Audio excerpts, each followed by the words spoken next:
was never for anything too bad, but certainly to my parents' way of thinking, it was. Right, Mom, Dad? Had it not been for my grades, I probably would have gone to jail.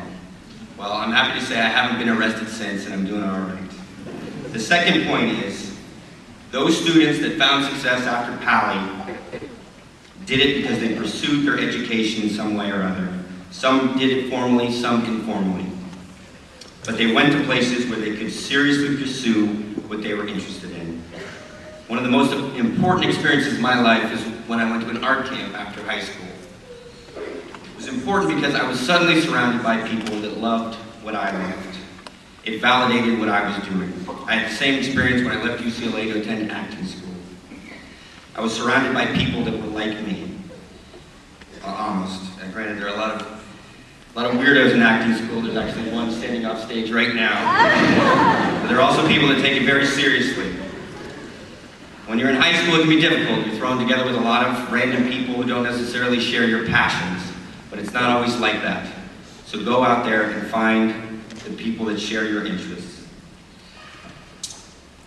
And what I'm saying is, I'm sure there are good things that happen to you here and bad things, but it's not the end all. Right now, it's just the beginning. There's one more thing. Few more. I hope this will redeem you with all your parents. I went back to school as a creative writing major. Something I don't think Steve Jobs has done. And I started taking classes a year and a half ago while I was filming Spider-Man 3. It wasn't easy. I'd work for 12 hours during the day and I'd take 10 classes at night. I'm almost done. Coincidentally, I'm studying under Steve Jobs' sister, Mona Simpson. So if there's anything you don't like about the speech, you can blame it on Steve and his family.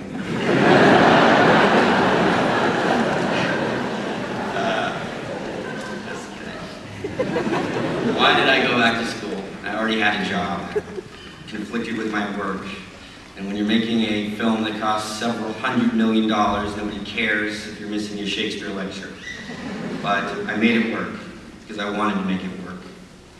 Acting is great, it's a good life, but it doesn't satisfy everything. I've always wanted to write, and I always have, but I've learned from my past experience with acting, the best way to learn is to be around other people that have your interests, that are serious about what you're serious about. So I went back.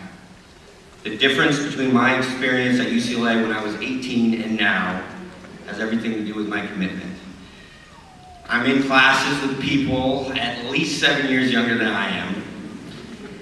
And like me at that age, a lot of them seem like they just want to get through school. It's just an obstacle to life and they want to be done with it.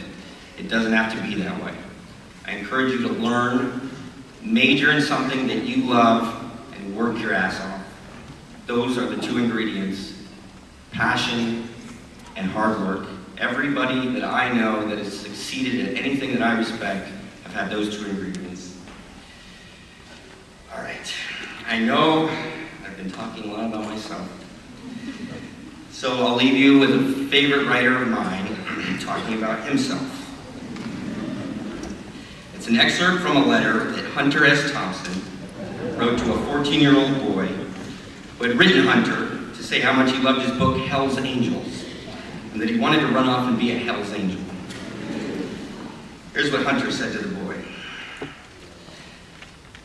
When I was 14, I was a wild, half-witted punk who caused a lot of trouble and wanted to tear the world in half,